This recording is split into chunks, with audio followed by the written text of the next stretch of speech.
नमस्कार दोस्तों।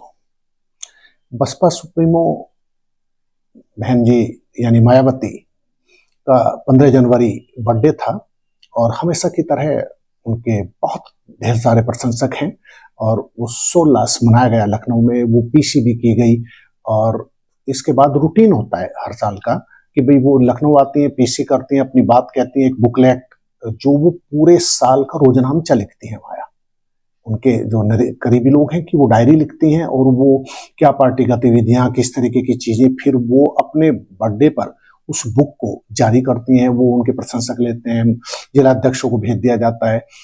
ये रूटीन है और इस बार भी ऐसा ही हुआ। लेकिन इस बार लखनऊ की सियासत जो गरमाई वो एक शख्स की एंट्री से गरमाई। बहन जी को बड़े कद की नेता हैं, 4 बार की यूपी की सीएम रही हैं और आजकल उनके अच्छे दिन नहीं चल रहे हैं, लेकिन कभी हसीन दिन भी थे, सुखद दिन थे। 4 बार का सीएम होना, एक बेहद साधारण परिवार से ऊंचाई छूना, यूपी जैसे सूबे की जिसके बारे में कहा जाता है कि दिल्ली की सत्ता का रास्ता यूपी की सियासी गलियों से होके गुजरता है, उस यूपी की 4 बार सीएम रहना। अब चलिए, अब मूल बात ये कि जिस बर्थडे पीसी करती हैं और पीसी में जिस शख्स की उम्मीद थी वो आकाश आनंद आ रहे हैं, सतीश चंद्र मिश्रा उनके करीबी हैं, आ रहे हैं, बाकी कार्यकर्ता है सारा, लेकिन एक शख्स की एंट्री चौंका देती है। वो युवा शख्स है ईशान आनंद। उनके बेटे आनंद के छोटे बेटे हैं, आकाश से छोटे बेटे हैं। और आकाश आए, कुछ चौंकाने वाली बात नहीं, वो पिछले 4 साल से सक्रिय हैं और नेशनल कोऑर्डिनेटर भी बना दिया, उन्हें अपना उत्तराधिकारी भी बहन जी ने घोषित कर दिया, तो कोई बात नहीं उनकी एंट्री। लेकिन वो बाकायदा ईशान का परिचय भी कराती हैं और जो है ये पढ़ लिख के लौटा है, ऐसे ये डिटेल देती हैं। और आकाश के साथ ईशान की मौजूदगी ने सियासी गलियारों में सुर्खियां बटोरी और एक रात ढली तो ये लगा लोगों ने, शाम तक ये कहा गया बसपा के कुछ सूत्रों द्वारा कि नहीं वो बहन जी का की बुआ हैं और ईशान की, तो वो बर्थडे का इवेंट था, मंगलीय कार्यक्रम था, तो वो आ गए। लेकिन 16 जनवरी को लखनऊ में पार्टी पदाधिकारियों की, नेशनल कोऑर्डिनेटर जो जिला कोऑर्डिनेटर मंडलीय, जिला अध्यक्ष, बाकी प्रमुख कार्यकर्ताओं की बहन जी ने मीटिंग बुलाई और उस मीटिंग में फिर आकाश आनंद के साथ ईशान आनंद की मौजूदगी ने ये अब पुख्ता संकेत दिए हैं कि आकाश के साथ ईशान भी अब सियासी पिच पर बैटिंग करते दिखेंगे। 2027 से कोई बड़ा चुनाव होने वाला नहीं है, दिल्ली में चुनाव है और ये सब जानते हैं कि वहां बसपा का कोई बड़े वजूद की कोई कहानी रची नहीं जानी। वहां अपने वजूद की जंग लड़ेगी, कायम रखने की, अपना कार्यकर्ताओं को एकजुट करने की। वहां पे प्रचारक भी घोषित कर दिए, लेकिन दिल्ली में कोई खास संभावनाएं नहीं है, ये सीधा कड़वा सच। अब ये भी एक सूत्र ये भी कहते हैं कि नहीं, ईशान को आगे हैं वो, लेकिन ऐसा नहीं लगता कि उन्हें बहन जी पुख्ता तौर पर आकाश के पैरेलल खड़ा करने की कोशिश कर रहे हैं। क्या मायावती का आकाश आनंद से मोह भंग हुआ है तब ईशान पर उनकी उम्मीदें टिकी हैं? अभी कोई मुंह खोलने की स्थिति में है नहीं और बसपा में किसी की इतनी हिम्मत भी नहीं कि यदि सच जान के भी वो सुराग कशी कर दे या अपनी जुबान खोल दे। तो अब अंदर खाने बहुत बरसों से बहन जी के साथ काम कर रहे लोगों का मानना है कि आकाश के साथ, आकाश अपना बिजनेस भी चलाते हैं, आकाश के साथ अब ईशान भी मायावती के सिपह सलार के तौर पर खासकर यूपी में दिखाई देंगे। और मुद्दा बहन जी को सीधे सीधे रणनीतिकारों ने समझाया कि यूथ पे कंसंट्रेट करिए। जो संवादहीनता, जो निष्क्रियता, उसके खामियाजे कितने बड़े पार्टी ने उठाए हैं, इसके लिए किसी को कुछ कहने सुनने की जरूरत नहीं। उनके असंख्य प्रशंसक उदास, परेशान हाल हैं और ईशान की और आकाश की एंट्री के से उनके प्रशंसक खुश हैं। परिवारवाद को छोड़ दीजिए, कौन बचा है इस हमाम में? सब नंगे हैं। इस हालात में कोई किसी को आईना दिखाने की स्थिति में नहीं है। लालू प्रसाद यादव को देख लीजिए आप, एक उदाहरण चौटाला परिवार देख लीजिए, किस का नाम लेंगे आप? देवगौड़ा परिवार को देखिए आप, किसका कोई कोई कोई बचा नहीं। ममता बनर्जी की आखिर मतलब उम्मीद इतनी बड़ी टीएमसी अभिषेक बनर्जी पर टिकती है, किस का नाम लेंगे आप? तो मायावती यदि इस मुद्दे पर चंद्रशेखर आजाद के रूप में उभर रही बड़ी चुनौती, इस सहारनपुर के संघर्षशील सियासतदान ने अपने को अलग डगर पे डाल लिया है और नगीना से सांसद बनकर उन्होंने दिखा दिया कि इस शख्स में मानता है, वो बड़ी चुनौती के तौर पर। और दूसरा, भाजपा, कांग्रेस और सपा तीनों बहन जी का जो मूल काडर है, मूल वोटर है, उस पर गिद्ध दृष्टि लगाए बैठा है। और हालात ये भी हुए हैं, 2014 का लोकसभा हो, 2019 का हो, मायावती के मूल जो वोटर है, वो जनाधार जो उनका ताकत हुआ करता था, वो सिकुड़ा है और उसमें सेंध मारी हुई है। अब ये अपने जन्मदिन पर भी, और जो लखनऊ में अब उस एक दिन बाद जो मीटिंग हुई कोऑर्डिनेटर में, उसमें ईशान और आकाश मौजूद रहे हैं, उसमें बहन जी ने सीधे तौर पर सपा, कांग्रेस और भाजपा तीनों को निशाने पर लिया है। और बहुत अरसे बाद, कम से कम एक दशक में पहली बार मायावती उस ऑफेंसिव मूड में दिखाई दे रही हैं जिसकी उनके प्रशंसक इंतजार करते करते थक गए थे। उन्होंने अमित शाह को भी कोट किया, दूसरी बार कोट किया।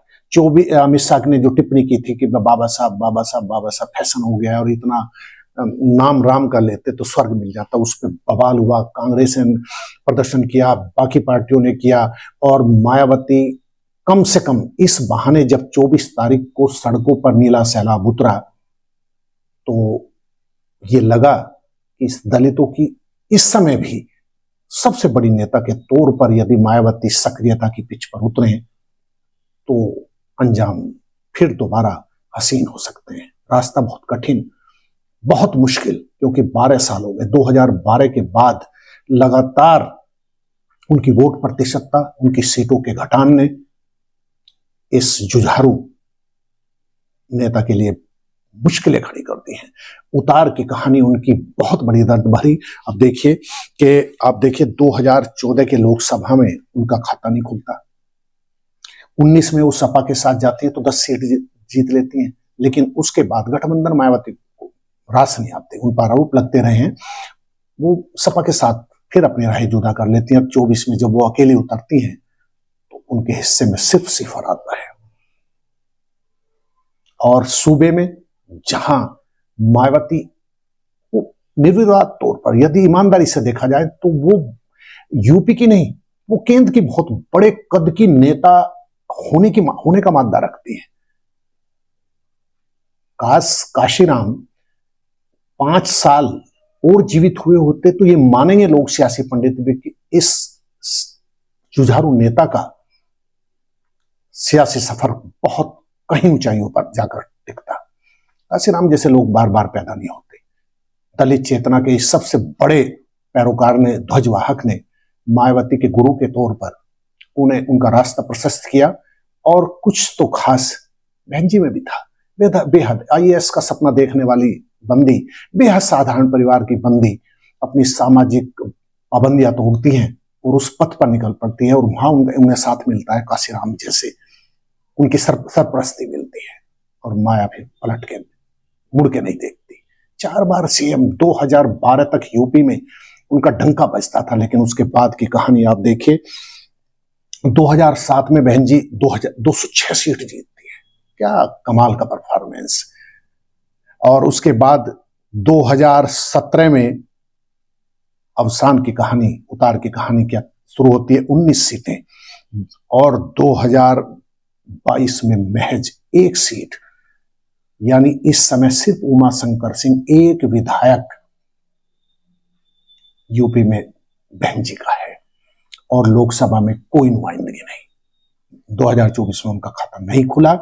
अब इन सारे हालात के बीच कयास लगने लगे कि क्या इतने बड़े कद की नेता, इतनी जुझारू नेता और दलितों की निर्विवाद तौर पर इतनी बड़ी नेता के पराभव की कहानी, क्या उनके वजूद की कहानी खत्म हो चली है?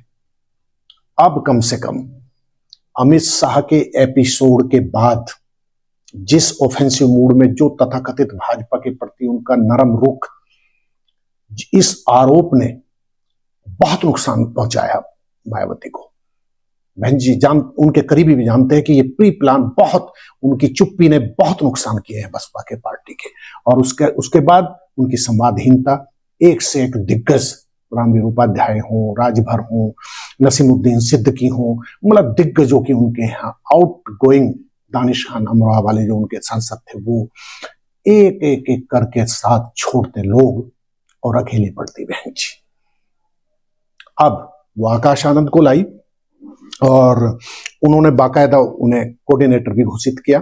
और मायावती अपने मिजाज के लिए जानी जाती हैं। लोकसभा चुनाव से पहले सीतापुर में एक ऑफेंसिव, बेहद आक्रामक भाषण क्या दिया आकाश ने, उन्हें धरती दिखा दी बहन जी ने। वो ऐसी हैं, उन्हें कहा कि अभी अपरिपक्व हैं, वो ट्वीट किया था उन्होंने, और अब आप पहले ABCD सीखें, मतलब उनका मतलब ये था परिपक्व हुई। खैर नरम दिल भी उतनी है। और आकाश आनंद की फिर नेशनल कोऑर्डिनेटर के तौर पर वापसी हुई। वो काम कर रहे हैं, दिल्ली में सक्रिय हैं, वो चुनावी सभाएं कार्यकर्ताओं से मिल रहे हैं। अब सवाल ये कि क्या आकाश आनंद के परफॉर्मेंस से बहन जी उतनी संतुष्ट नहीं है जितना होना चाहिए ईशान की एंट्री ने, या आकाश की मजबूती के लिए उन्होंने ईशान को मंच दिया है सियासी? ये सवाल बाद के। लेकिन फिलहाल ये कि यदि दोनों भतीजे चुनावी पिच पर उतरते हैं, मायावती उतनी सक्रिय नहीं है, 69वां बर्थडे उनका भी मना है, स्वस्थ हैं, फिट हैं, लेकिन उनकी सरपरस्ती में, ठीक काशीराम की सरपरस्ती में जैसे उन्होंने परफॉर्म किया, यदि मायावती अपनी संवादहीनता और मीडिया के साथ थोड़ा और मैत्री भाव वो करें। आज की तारीख में कोई प्रवक्ता नहीं है बसपा का, कोई एक सवाल का जवाब देने की स्थिति में नहीं। आकाश आनंद के बाद कम से कम जो बहन जी ट्विटर पे बहुत सक्रिय है, वो आकाश आनंद की बदौलत सोशल मीडिया पे उन्होंने एक्टिव किया है पार्टी को। और पार्टी के लोग भी बताते हैं कि उनका काम करने का अंदाज बेहद शांत सौम्य। आकाश आनंद से उम्मीदें बंधी हैं। अब ईशान की, आकाश से छोटे हैं ईशान, उनकी एंट्री से बसपा क्या यूथ आइकन, जो युवा मतदाता है, जिसकी चेतना के मिजाज बदले हैं, जो आज यूथ है, जो चंद्रशेखर आजाद को नगीना में प्रचंड बहुमत दिलवा देता है, जीतते हैं वो भाजपा, सपा और बहन जी के